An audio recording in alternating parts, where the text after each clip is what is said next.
nyo, makikita nyo po yun doon kasi i-push natin yung brake caliper. So ganito, pag ganito, rough idling, yung kanyan. Gusto nyo ang check po nito is ignition coil, spark plug. Saan ang spark plug niya? Nasa loob. Mamaya pa ipapakita natin kaya hindi ko muna pinagalaw kasi may isa pang grupo, kung tatanggal baklas tayo, matrabaho. Ngayon, air, filter, at saka throttle body. Yan po yung sine-check pag nag-tune up. Throttle body, yung pag-control ng pasok ng hangin. Ngayon, doon pa muna sisimula sa mga mababa. Air filter, tanggal, linis. Pero same pa rin. Ngayon, paano mo malalaman kung ito yung problema, ignition coil or spark plug? Habang tumatakbo, pwede mo ito tanggalin. Pwede yan tanggalin. Ganito ha. Pag tinanggal mo to, di ba nag-vibrate lalo? Ibig sabihin, gumagana siya. Maayos ang gana ng coil mo or spark plug mo din. Tanggal. Number 2, bilang mo yan, 1, 2, 3, 4 yan ha. 1, 2. Number 2, gumana. Number 3, number 1, gumana. So, lahat gumana. Ngayon pag namatay, ibig sabihin gumagana. Ngayon paano malaman kung hindi gumagana? Pag tinanggal mo, same pa rin. Walang change. Walang changes. Pag tinanggal mo, same pa rin. Ibig sabihin, yun ang problema. Ngayon, okay yung ignition coil, walang pagbabago, rough idling pa rin. Pupunta ka dun sa spark plug. Kasi titignan mo yung spark plug doon, yung ibang spark plug, minsan ano dito, sunog na or dry or balita or ano na, hindi na maganda yung spark niya. Doon yung pagbabasihan, kaya rough idling. And then after doon, throttle body cleaning. Linisan yung throttle. Diyan ang pag-tune up. Pag diesel in manual, mas mahirap kaya ayoko ng diesel at kasi mas marami siyang i-check. Nandiyan na yung EGR, nandiyan na yung mas marami. Ang paglinis ba nito, vacuum lang or blower? Ano po? Ang paglinis ito, mamaya papakita ko po yung basic na paglinis lang. Pero kung gusto niyo ng pulido, tanggal talaga yan. Pero ayoko tanggalin yan. Matrabaho yan. Kaya, by the way, tinuturo to para sa ikakatipid natin. Kasi bawat pasok nyo doon na change oil, mababa na ang 360. Sipin nyo man yun, 360.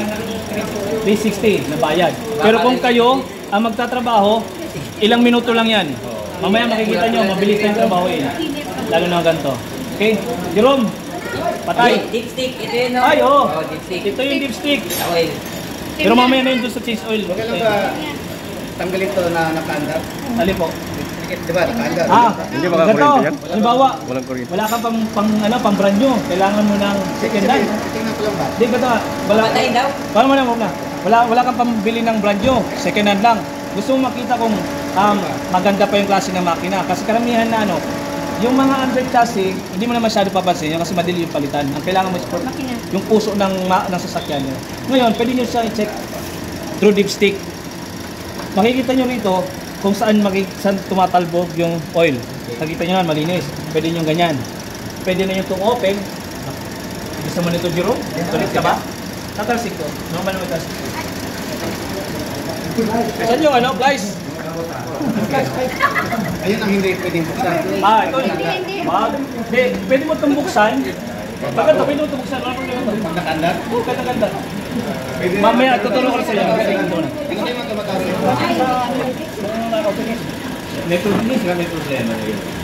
Ngayon, pag binuksan nyo, normal na may tutulo dyan. Kasi, nakikita nyo po yung gumagalaw na yan. Yan ang tinatawag na timing chain. Yan yung nagtatiming sa camshaft at crankshaft para synchronize yung takbo nila. Normal yan na may ganyan.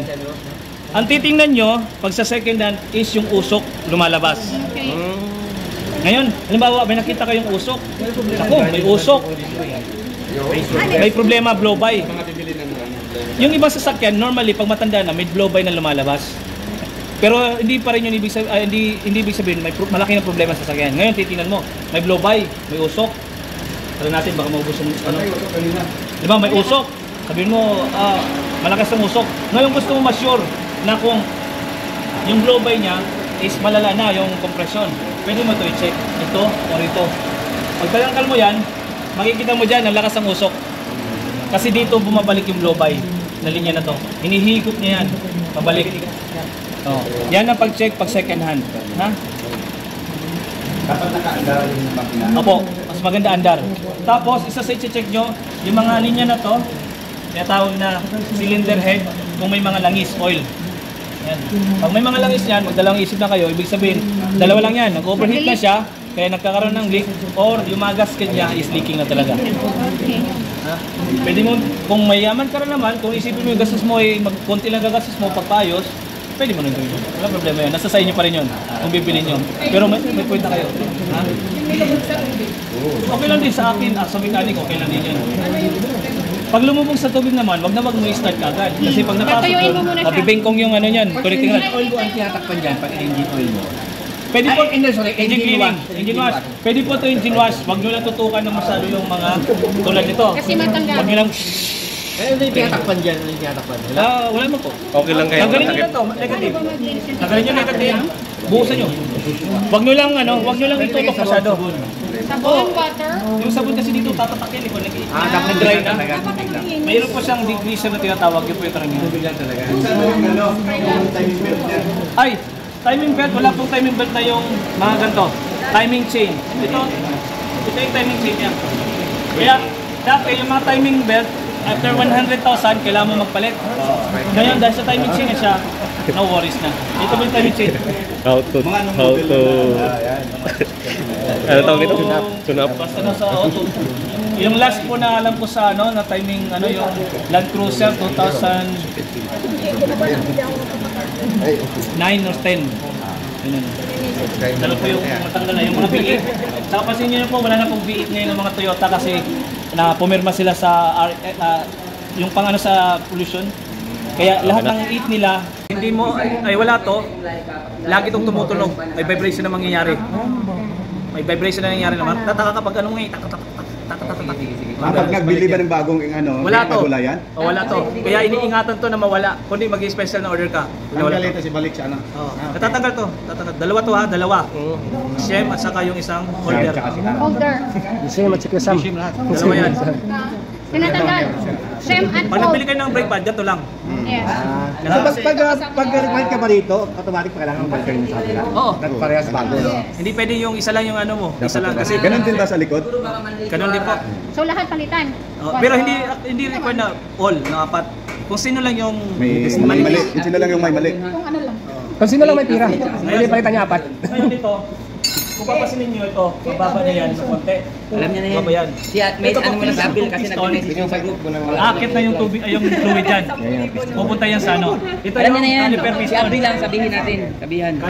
Ngayon, may mga problema na iba na nakikita. Ang inaano nila, bakit pinaayos ko na pero mabilis mapudpud pa rin yung yung preno, yung pad. Ang dapat i-check doon, ito. Dapat ito, may brake play na in and out. Kasi pag ito stop up, pag preno mo nito, hindi na mabalik. Hindi mabalik kaya Pudpud agad.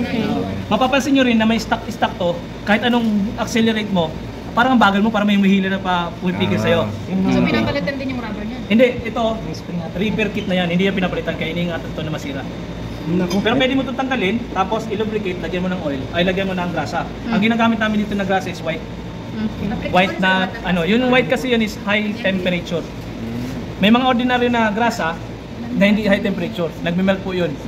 Mabilis mag-melt yun. Pag mabilis nagme-melt, useless ang useless ang lubricant mo.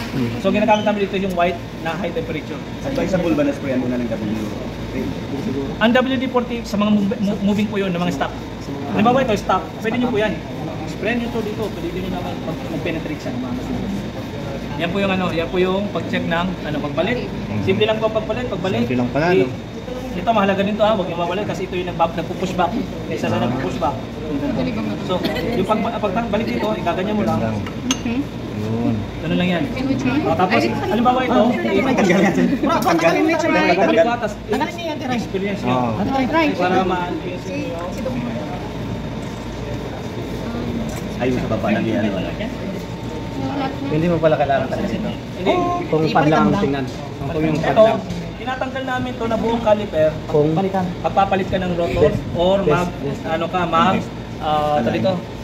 mag-repace or steaming. Speaking of, Yan yung kung ilan yung malalim. sukat, nandito yun. Ay, hindi na umiik. Balak yata. Nakapark? Hindi, kasi yung gulong pala sa unahan. Magkano sa inyo, Frank? Hindi, okay lang kasi yung gulong sa kabila. Meron yan dito makikita. Dito sa na to. Ito sa ilalim na to. yung number ng thickness dito. Tapos nasaan na yung micrometer ko. Tuturo ko sa inyo paano yung susukatin. Hindi yan. Hindi yan. Yung isa. Andun. Ayan, maliit. Nandun sa kan, kabila. Yung parang square. Ang bisa ano? Saka doon sa kabila. Basta tandaan yung pagpa-skim nito, kung may nararamdaman na lang kayo, kung nagtitipid kayo, may nararamdaman kayong bumabalik-balik, parang bumabalik-balik yung ano. Kilig. Yung vibration. Pag nagpipreno kayo may vibration, Micrometer. i-ano nyo to, i-preface, skim. Ang pag ano nito, kung natanggal na yan, pipilitin natin ito. Ito naman, karamihan ng ganito 16 or 8. Ganito lang yan. Pero dapat, yung isa nito kasi malalim. Maliit na malalim. Kasi yung ano nito, point A, point B, point C. Ito, A, Tatlo B, dapat C. ano. Kasi yun ang pagbabasihan nyo ng ano. Oo, ABC. Babasihan nyo yung sukat. Sige, Tapos pa. igaganyan mo lang yan. Tapos hindi mo hihigpitan na. Middle, outer, Pag and... nag-lock na siya ng konti, ito na yung gagamitin mo. Point. 3 click, Okay. done. Oh. And then check. Okay.